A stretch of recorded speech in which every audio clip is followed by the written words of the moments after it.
Olá, pessoal, tudo bem? Então, em relação à nossa aula de hoje, a gente vai estar estudando alguns conceitos importantes a respeito da cinemática. A gente vai estar fazendo uma revisão acerca disso, ok?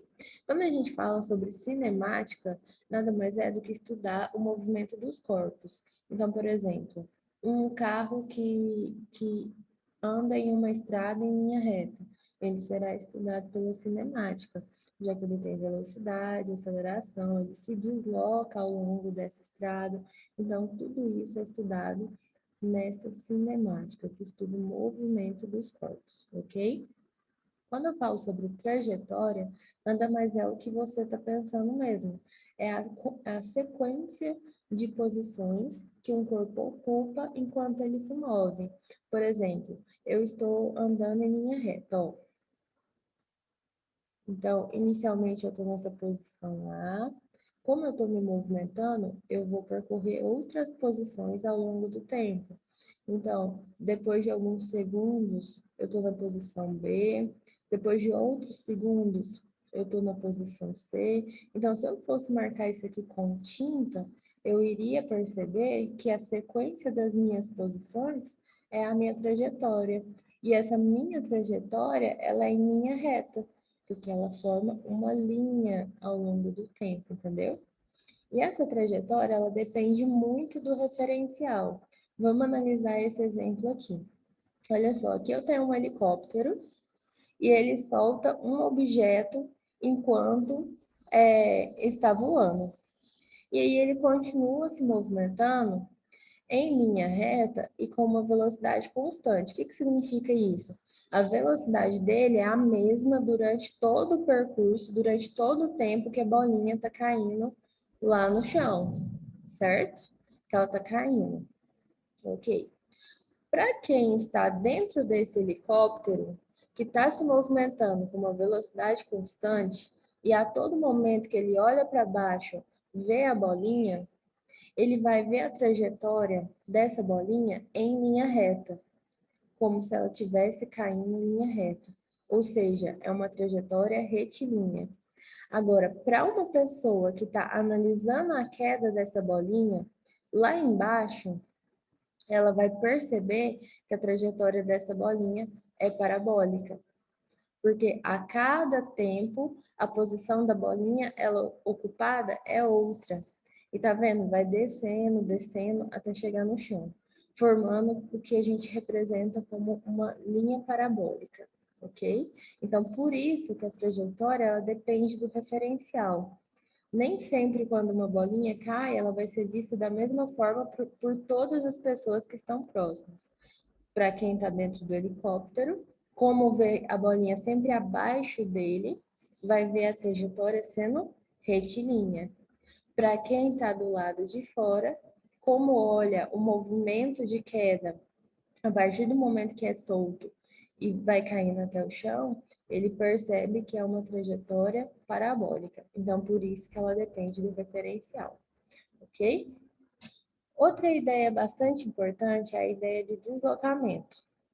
O deslocamento ele tem muito a ver com distância, mas nem sempre é a mesma coisa. Distância percorrida. O deslocamento, se eu vou calcular ele, eu sempre vou utilizar essa fórmula aqui que eu estou mostrando para vocês, em que esse ΔS representa o deslocamento, SF nada mais é do que posição final e S0 é a posição inicial.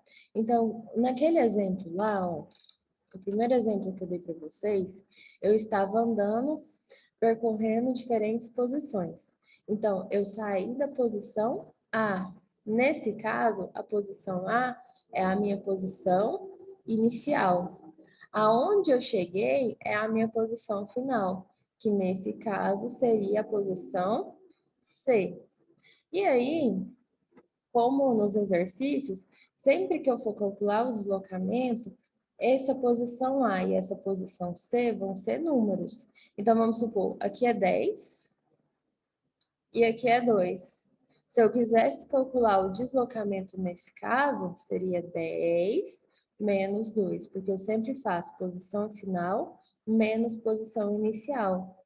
E aí, 10 menos 2, 8 metros nesse caso.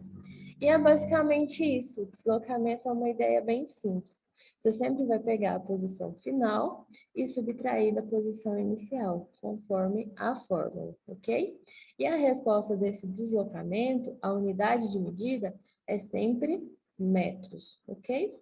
Na verdade, a unidade de medida de deslocamento é as unidades de comprimento, então seria quilômetros, centímetros, metros. No entanto, a unidade padrão é o metro. Então, sempre é interessante você estar transformando para metros, ok? Então, ó, eu deixei uns exemplos para vocês. E aí, a número 1, letra A, ocorre da mesma forma, que nem eu falei para vocês, só interpretação. Sai de menos 10 metros e vai para 60 metros. Quando ele fala isso, você já analisa, ó, se ele saiu de menos 10 metros, então menos 10 metros é a posição inicial. Se ele vai para 60 metros, ou seja, se ele chega em 60 metros, então 60 metros é a posição final. Tendo a posição inicial, tendo a posição final, consigo calcular o deslocamento, porque nada mais é do que subtrair os dois. Então, pega o final, que é 60, e subtrai com o inicial. Detalhe, o inicial é menos 10. Então, você tem que pôr menos 10. Tá vendo que tem dois sinais juntos? Com parêntese. Ó, então ficou 60. Dois sinais juntos, tem que fazer joguinho de sinal. Menos com menos, mais 60 mais 10, 70 metros. A mesma coisa para os outros exercícios. Presta atenção aqui nessa letra C. Sai de 2 metros, passa por 8 metros e chega a 20 metros. Vixe, ele me deu 3 posições. E agora? Eu falei para vocês que o deslocamento nada mais é do que posição final menos posição inicial. As outras entre essas posições não importam. Então, você precisa só da posição final e a posição inicial. Posição final é 20, inicial é 2.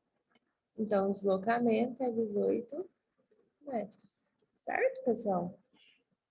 Número 2 é a mesma coisa. Aqui ele está mostrando a sucessão de posições ao longo do tempo de um motociclista. Então, ó, inicialmente ele está lá na posição A, ok? E ele está lá na posição menos 40 metros. Na posição B, ele está na posição menos 20. Na posição C, 0. Posição D, 10. Posição E, 40. Posição F, 60. Ok? Então, essas são as posições dele. E aí, nas questões, eu vou pedir para vocês fazerem os cálculos dos deslocamentos em determinados pontos. Por exemplo, na letra A, ó, ele quer calcular o deslocamento de D a E. Então, inicialmente, ele sai de D. Então, a posição inicial é D. Quanto que vale? 10. 10 metros. Posição final é onde ele chegou, no caso, E. Aí você olha lá, que é 40. Tem posição inicial, tem posição final, calcula o deslocamento subtraindo os dois. Sempre o final menos o inicial. Então, 40 menos 10, que dá 30 metros, ok? Número 3, uma outra maneira de representar o deslocamento. Observa aqui, ó. Aqui nessa tabelinha, nessa linha, eu tenho o tempo em segundos. Então, toda essa linha aqui, ó, 0, 1, 2, 3, 4, representa o tempo em segundos. E nessa linha aqui, representa a posição em metros. Então, menos 6, 0, 6, 11, 16. Então, por exemplo, ó, na posição 0 segundos, o corpo ele vai estar na posição menos 6 metros, ok? No tempo de 2 segundos, o corpo ele vai estar na posição 6 metros. E assim por diante, ó. No tempo de 4 segundos, passado 4 segundos, o corpo ele vai estar na posição 16 metros. E assim por diante, ok? Então, na letra A, olha só, ele pede para você calcular o deslocamento entre 1 e 3 segundos. Ó, em um segundo, a posição dele é 0. Então, a posição inicial é 0 metros. Em 3 segundos, ou seja, nessa coluna aqui, a posição dele é 11 metros. Então, posição final, 11 metros.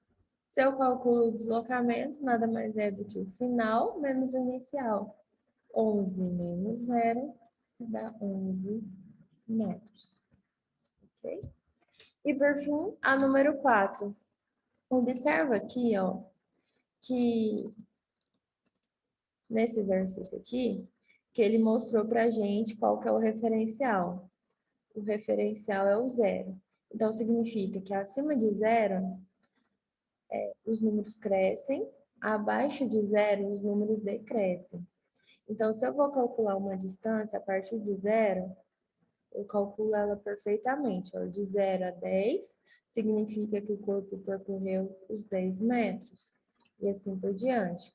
Se caso eu quisesse escrever essa figura aqui de outra forma, eu podia escrever como aqui está em azul. Em vez de eu escrever cada numeração, eu representaria as retinhas, que nem aqui nesse exercício 4. Olha só, ele me deu o referencial é da onde que eu começo a medir, e ele disse que esse referencial, ó, do referencial até o carro, isso representa 5 quilômetros, ok? E dessa posição inicial do carro até a segunda posição representa 10 quilômetros. No entanto, se eu for analisar em relação ao referencial, isso aqui tudo representa 15 quilômetros. Então, se eu fosse desenhar essa figura conforme é o que a gente está acostumado a fazer,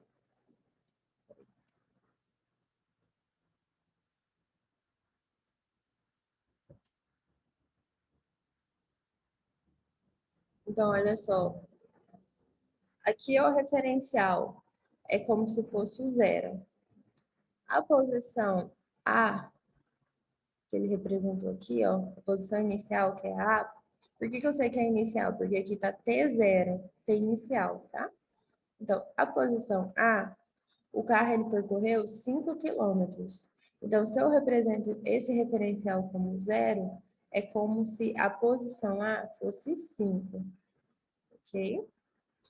E a posição B, se eu fosse representar com números, é aquela posição total, ou seja, o corpo, a posição B está aqui, né? Então, seria daqui até chegar no referencial, esse tamanho todo, que no caso ó, é 15 quilômetros. Então, aqui é 15, ok? Então, se eu fosse desenhar esse desenho conforme o que a gente aprendeu nos exercícios anteriores, conforme foi desenhado nos exercícios anteriores, que nem aquele desenho da moto, esse seria o desenho, ok? Então tá. Então aí é o mesmo esquema de sempre. Qual que é a diferença desse exercício? É que a posição, ela foi dada em quilômetros. Então, se você vai calcular o deslocamento desse corpo, você vai fazer o que eu já te ensinei, que nada mais é do que posição final menos posição inicial, certo? Ok.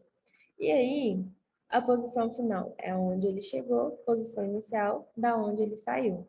Quando você fizer essa subtração, a sua resposta tem que ser dada em quilômetros, ok? Porque essa é a unidade de medida dada. E aí, para treinar, você pode transformar essa unidade de medida para metro, né? Olha, 1 quilômetro tem 1000 metros.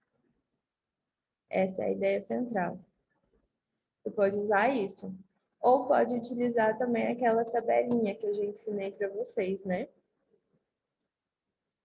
A H dá muita dor, costas mesmo. Então, o método de conversão da unidade de medida de quilômetro para metro pode ser tanto dessa forma quanto dessa forma. Você escolhe o jeito mais fácil de fazer para você, ok? Então, essa foi a lista de exercícios que eu deixei para vocês. Resolva e qualquer dúvida pode estar me procurando, tá bom? Até mais, pessoal.